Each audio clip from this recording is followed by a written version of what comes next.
La guerre froide est souvent conçue et perçue comme étant une guerre idéologique, une guerre militaire, une guerre économique, mais également une guerre culturelle opposant les Américains et les Soviétiques au lendemain de la Deuxième Guerre mondiale, plus particulièrement dès l'année 1947. Et normalement, tout le monde se demandera comment est-on arrivé à cette situation. D'autant plus que durant la Deuxième Guerre mondiale, il a été constaté que les Soviétiques et les Américains étaient des alliés, car ces deux grandes puissances se trouvaient dans le même camp, celui des alliés opposants qui s'opposaient au camp de l'Axe. Mais après la Deuxième Guerre mondiale, il a été constaté donc que les relations entre les Soviétiques et les Américains commencent à se dégrader. D'où le pourquoi donc, parmi les facteurs de la guerre froide, il y a la méfiance réciproque qu'on a expliqué dans nos vidéos qu'on a publiées précédemment. Maintenant, aujourd'hui, on va se contenter uniquement à voir maintenant ce qu'on appellera la formation des blocs. Parce que si on dit les relations Est-Ouest, cela veut dire quoi? Que les Américains, comme les Soviétiques, ont réussi quand même à mettre en place deux blocs opposés au plan idéologique, au plan économique, au plan militaire comme au plan culturel pour se prémunir d'une éventuelle guerre mondiale. Et donc ici, il s'avère que les Américains vont prendre les choses à l'avance. Car le 12 mars 1947, le président américain, en l'occurrence Harry Truman, il va proposer ce qu'on appelle une vision. Il va proposer une doctrine dénommée la doctrine Truman, ou bien la politique de l'endiguement, voire même le contentment en anglais. Maintenant, à quoi bon cette doctrine? Parce qu'il a constaté, c'est Harry Truman qui parle, il a constaté qu'après la Deuxième Guerre mondiale, l'URSS était en train de faire progresser le communisme, particulièrement en Europe centrale et en Europe orientale. Or, le continent européen intéressait tant les Américains, intéressait tant les capitalistes. Donc, s'ils n'allaient pas agir et laisser les Soviétiques font comme bon il leur semble, l'Europe tombera sous les mains du communisme. C'est la raison pour laquelle donc Harry Truman s'est dit ceci: il faudrait faire de son mieux pour empêcher, pour annihiler, pour réduire toutes les chances de progression du communisme. Et cette politique-là, on l'appellera la politique de Truman, autrement dit la doctrine Truman, qui a été élaborée en 1947, le 12 mars. Donc là, on comprendra qu'au plan politique, les Américains ont lancé la guerre. Et certainement aussi, si on dit une guerre, il y a deux belligérants au minimum. C'est la raison pour laquelle donc les Soviétiques vont répliquer. En septembre 1947, dans le camp de l'Est, l'URSS mettra en relief quoi? Une doctrine dénommée la doctrine Zidanov. Aussi pour les Soviétiques, il est inacceptable, il est inconcevable de voir le capitalisme dominer le monde. Car l'URSS, elle voulait impérativement que le communisme règne au plan mondial. Mais pour y parvenir, il faudrait donc éliminer la menace du capitalisme. Et pour ce faire alors, ils ont mis en place une doctrine dénommée la doctrine Zidanov en septembre 1947. Donc mes chers, qu'est-ce qu'on comprend par là? On comprend bel et bien que la guerre au plan idéologique a été lancée. Mais aussi, on ne peut pas parler de la guerre sans mettre l'accent sur l'aspect économique. C'est la raison pour laquelle alors, le 5 juin 1947, le secrétaire général américain, en l'occurrence George Marshall, il va proposer un plan dénommé le plan Marshall. À quoi bon ce plan Marshall? Ce plan Marshall permettait aux Américains de venir en assistance aux pays européens de l'Ouest, autrement dit à l'Europe occidentale. Car vous n'êtes pas sans savoir que après la Deuxième Guerre mondiale, il a été constaté fortement que le continent européen était entré en déclin. L'Europe n'a plus des infrastructures. Les industries européennes sont détruites. Autrement dit donc, l'économie européenne est en ruine. L'Europe est endettée. Donc l'Europe a besoin de se reconstruire.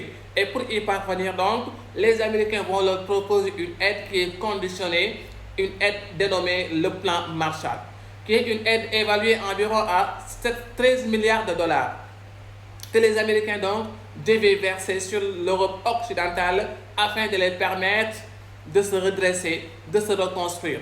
Mais malheureusement, l'aide n'était pas gratuite, l'aide était conditionnée. Cela veut dire quoi? Si un pays européen de l'Ouest osait toucher de l'argent, ou bien osait toucher l'aide américaine, ce pays-là deviendra inéluctablement un pays capitaliste. Voilà mes chers, comment les Américains ont matérialisé la doctrine Truman à travers le plan Marshall.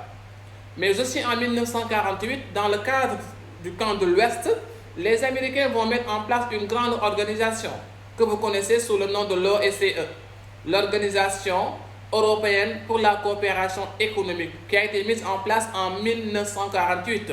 Pourquoi cette organisation? Car pour les Américains, il fallait regrouper tous ces alliés de l'Ouest de l'Europe afin d'harmoniser les aides au plan économique, de les venir en assistance afin qu'ils soient prêts à faire face aux pays communistes de l'Europe. Et donc là, on comprendra qu'au plan économique, les Américains prennent de l'avance. Mais pour les Soviétiques aussi, il faut faire des répliques tellement aussi hostiles. Que vont-ils faire les Soviétiques? En 1949, les Soviétiques donc vont créer ce qu'on appellera le KM, le Conseil d'aide économique mutuelle. En anglais, on l'appellera le Comecon. C'est une réplique directe à l'OSCE. Car aussi pour les Soviétiques, il fallait débourser de l'argent pour permettre aux pays de l'Europe centrale et de l'Europe orientale de ne pas tomber sous l'influence du capitalisme. Donc mes chers, on comprend qu'au plan économique, donc, la guerre est lancée. Mais nul ne saurait parler d'une guerre sans mettre l'accent sur l'aspect militaire. C'est même le pourquoi donc au plan militaire, en 1949, les Américains vont créer ce qu'on appellera l'OTAN, l'Organisation du traité de l'Atlantique Nord. Autant regrouper tous les alliés américains de l'Europe au plan militaire. Les Américains donc auront la possibilité d'armer leurs alliés, mais également de financer leurs entraînements afin qu'ils puissent faire face à qui? Aux menaces de l'Est. Et c'est la raison pour laquelle donc 4 ans après avoir eu la bombe atomique, les Américains donc créent une alliance militaire en Europe. Ils ne vont pas s'arrêter là. Pourquoi? Car ils se sont dit que comme on vient d'une guerre mondiale et qu'on n'est pas à l'abri d'une 3e guerre mondiale, il faudrait que je prolonge le temps dans les autres continents du monde entier. C'est même le pourquoi en 1952, les Américains iront dans le Pacifique pour y créer ce qu'on appellera le Conseil du Pacifique, que vous connaissez sous le nom de l'ANZUS. L'Australie, la Nouvelle-Zélande et les États-Unis d'Amérique, les 3 pays vont concilier une alliance militaire en 1952. Les Américains iront également en Asie en 1954 pour y fonder ce qu'on appellera l'OTAS, l'Organisation du traité de l'Asie du Sud-Est. Aussi les Américains, sentant l'importance de la zone du Proche et Moyen-Orient avec le pétrole qui s'y trouve, vont adhérer au pacte de Varsovie, au pacte de Bagdad en 1956. Donc là, qu'est-ce qu'on comprendra? On comprend bel et bien que les Américains ont placé tous leurs pions partout dans le monde entier pour se prévenir d'une éventuelle guerre mondiale. Car ils ne veulent pas être tombés sous l'effet de la surprise. Et donc les Soviétiques, mes chers, vont forcément aussi répliquer dans le cadre du camp de l'Est. Qu'est-ce qu'ils vont créer, les Soviétiques? En 1949, les Soviétiques aussi se dotent de l'arme atomique. Donc au plan nucléaire, il y a une égalité. Mais en 1955 aussi, les Soviétiques vont mettre en place une alliance militaire aussi en réponse avec l'OTAN. Cette alliance militaire, on l'appellera le pacte de Varsovie, qui sera mise en place en 1955. Une alliance qui permettra à l'URSS de regrouper ses alliés au plan militaire pour mieux qu'ils fassent face à qui? À ce qu'on appelle aux menaces du capitalisme ou bien aux menaces des pays européens de l'Occident. Donc là, qu'est-ce qu'on comprend par là? On comprend que la guerre, elle est déjà lancée au plan militaire. D'autant plus que aussi les Soviétiques ont des missiles intercontinentaux, ont des bombes à hydrogène. Donc là, toutes les graines sont semées pour qu'il y ait des tensions entre les Américains et les Soviétiques. Mais la particularité de ces tensions, c'est qu'elles se sont déroulées pas directement, mais par état interposé. Ça veut dire quoi? De façon indirecte. Ce sont les alliés américains et soviétiques qui s'affrontaient directement, mais pas les deux concernés généralement.